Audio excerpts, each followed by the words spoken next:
Hey guys, it's Jason Centeno, the founder of Trashmitter. Let's get started. Welcome to the Upcycle Canada podcast.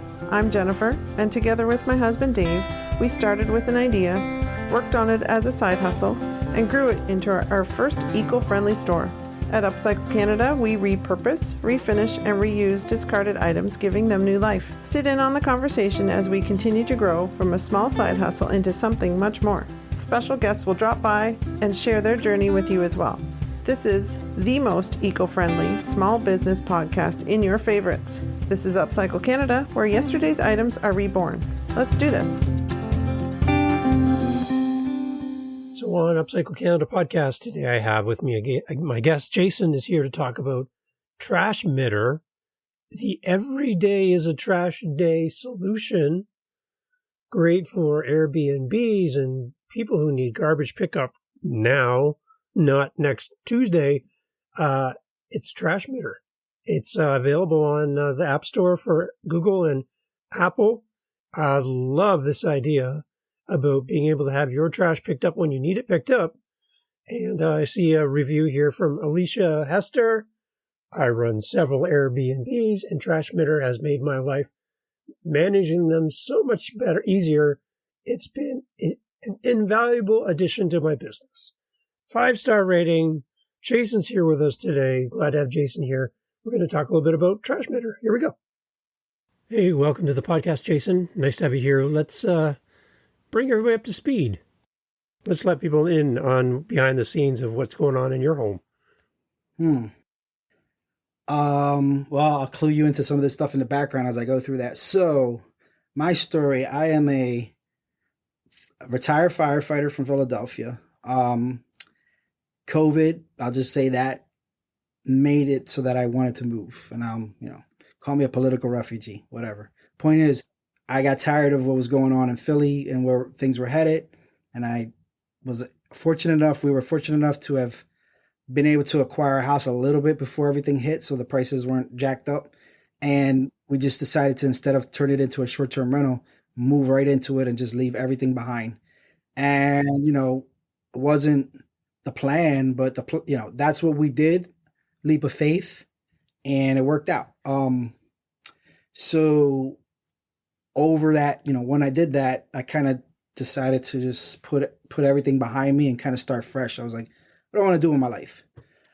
About a year or so, I bopped around. I did a similar kind of thing like what you're doing. I did a podcast called The Dad Next Door. It was just filmed it, and I'll probably redo it again because it was fun. But I met some really cool characters. Can you tell us how all this started, who helped you, and how this all began? I'm really interested. What happened is, from my past as a Airbnb host, I used to run like about 25 of them in Philadelphia.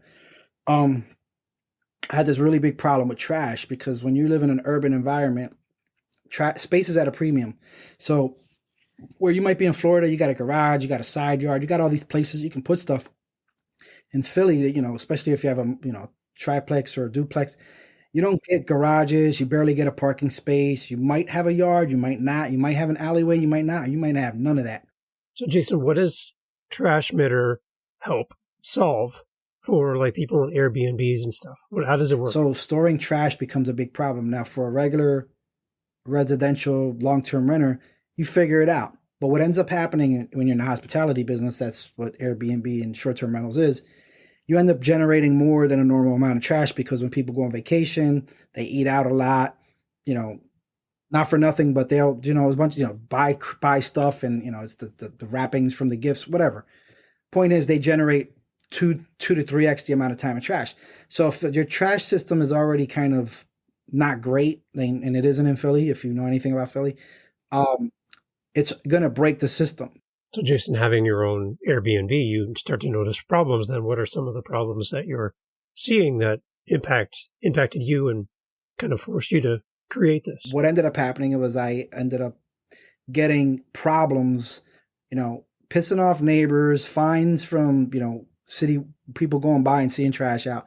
You get the rodents, the smells, the pests and all that. And then it starts to affect your income, right? Because these days people will complain, about the fly they brought in with them from the street, let alone a smell or they see a mouse in an old building or something like that, like, oh my God, it's dirty.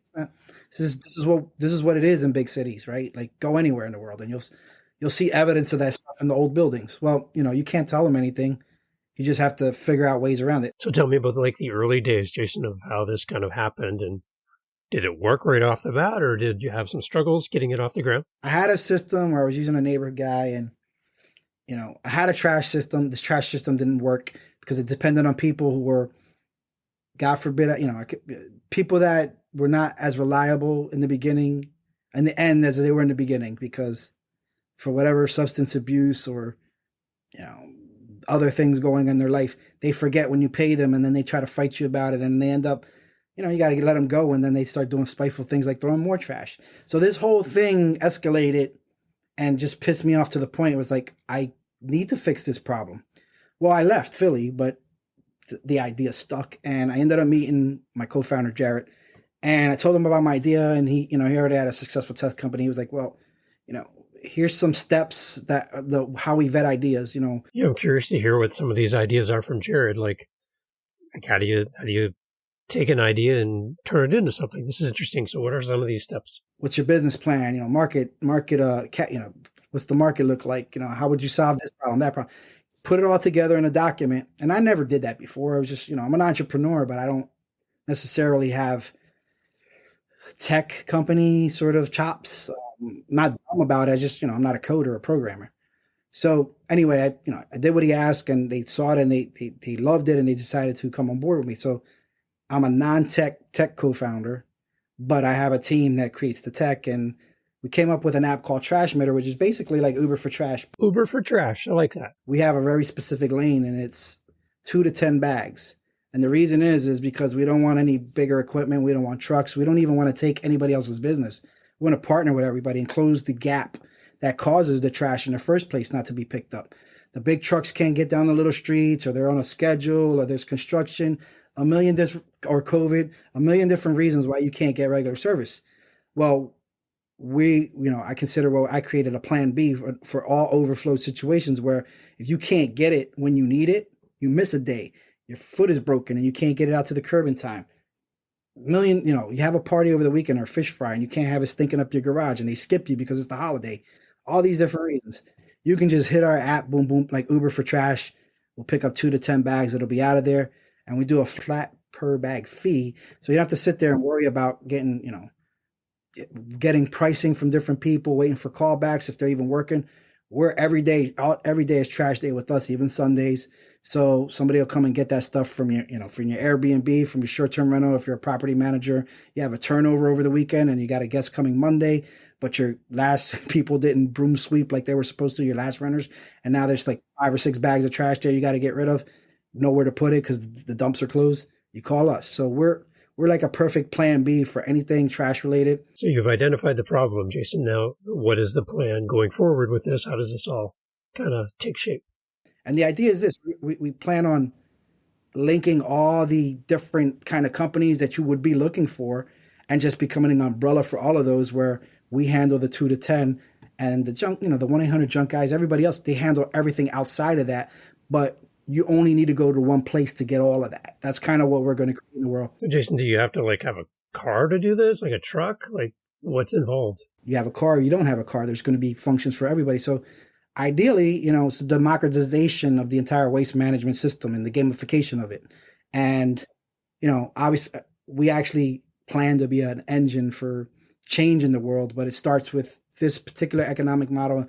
Grow from there, see what works, what doesn't. But waste collection and all that really seems kind of like a thing people hate to talk about, and it's kind of, they put people down for all this, like you're creating waste and stuff, and you look over the fence and see your neighbor's waste, and it's interesting to kind of see that. So yeah, that kind of what you're looking and what you're addressing. Rather than nagging people to clean up the earth or just to shame them or fine them or all stick and no carrot, I want to make it a fun game where we all kind of compete. And your stats shows how much you really care. Ultimately, it's going to be it's an accountability app on how much we really do care. No shame. It's just like the people who do better get rewarded the most. That's it. It's smart. And the fact that you're turning it into a game, that's going to bring people into it as well. I love that. It's a great idea. And to earn money. So how long has this been up and running then? So the app we've been existing about a year and I don't. It's not. It's like 16 months. I want to say about that. Um, we finally had our first MVP, which is called was a minimal viable product for people who don't know what that is. You make those so you don't go crazy making something that nobody wants. We made the minimal viable product, and so it's been out about 10 weeks now in Philadelphia, and then we're like dabbling right now a little bit in Tampa because the markets are so different. Um, and yeah, I mean, it's been working. It's making pretty decent margin. So, Jason, the app exists now. Now, what's next? What do you need? What's the next steps? Just got to get more users on the app and more people to raise their hand and say, hey, you're not in my area yet, but I want to be on it. And they can simply sign up for our wait list at trashmitter.com. But, you just go on, the app is right there. People download it. And everybody so far is really digging it. I mean, it's simple. Like, it's the hardest thing in the world is to make something simple. But I remember, who was it? Steve Jobs. I want to see everything in 3 clicks. I want to be able to do everything in 3 clicks. So we're trying to go to that kind of UX where you don't get buried in like all these features or these tiny buttons. It's kind of like, no, I just want to press a few buttons and get what I want to get done. And then all the magic sort of happens behind the scenes. Jason, so what is the next part of this then, I guess, to develop the app and make it work better, and then how to scale this? What are kind of the next steps? So kind of like Uber, we need a second part of an app. Like if you're used to Uber, let's say you got the front facing app when you order your Uber, that part's done. I mean, that the version 1.0 is done. The back office part is what we're still raising funds for. Probably do a WeFunder. I want to say before the end of this month, we should have that together. We need another $250,000 to kind of like finish out the back end and all the logistical stuff more effectively. And then that should be, we could probably go to every market with that kind of, that all together, all linked together. And then, we can start putting all the bells and whistles, the gamification, everything else after that. But the simple part of, hit a button and, the easy button for trash. Remember like that Staples commercial, like, boom, easy button.